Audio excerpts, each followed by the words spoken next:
Hello friend, welcome back to Toyota Maintenance YouTube channel. I have today a new customer and it's a new vehicle, therefore for me 2004 Toyota Sequoia I-Force V8 two-wheel drive. Super sweet truck, limited, and I was hired based on the recommendations.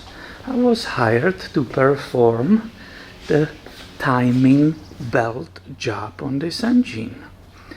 I have no idea how the owners figure out that their water pump or coolant pump is on the very last leg. Look at this craziness. Look at this crystallization of that super long life coolant. Do you see that? There's unfortunately more stuff in the way, but I will continue with it and show you more in details. Don't you think that this is incredible? How lucky they are that this didn't go bad on them going on some trip or something. They planned this and we will be taking care of it with that timing belt. Obviously you always replace the water pump, all the gaskets and everything as a part of timing belt job. Here I want to show you one of these chunks, those crystals of the coolant, which are all over there. This one just fell down underneath that area. And there is more view or better view on that spot. Here was that idler, that was one of these idlers pulleys, so it was, you couldn't see it before, but it seems to be the most of that leak. It's from below, underneath the water pump.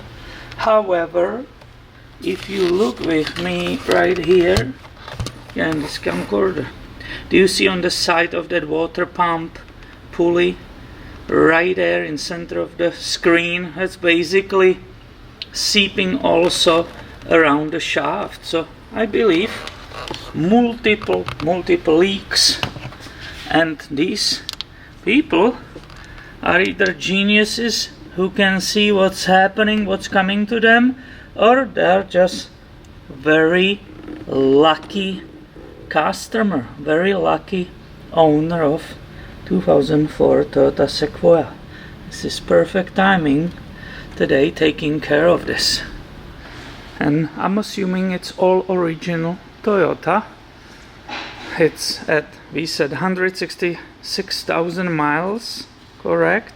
And there is remaining, very tiny remaining of that print, especially actually I saw that green one, which is normally I can barely read on it, but it says Toyota, so this should be original Toyota timing belt and the water pump. One last look on the front of the engine and the area underneath the water pump or coolant pump. You can see the pump is out and there is all that crystallization of that super long life coolant. I'm not some kind of expert on failed coolant pumps. You see that again, those crystals underneath the pump. Here is the gasket, but that always looks bad when you are pulling it off. So I'm not sure why it failed and why there was that leak. And that was something interesting from my shop for you on this channel. I hope you enjoyed it. I think you will agree these people are pretty lucky that it was caught as a part of the regular maintenance. Make sure you are subscribed. I have a lot of coming your way soon. Thank you for watching and have a great day, my friend.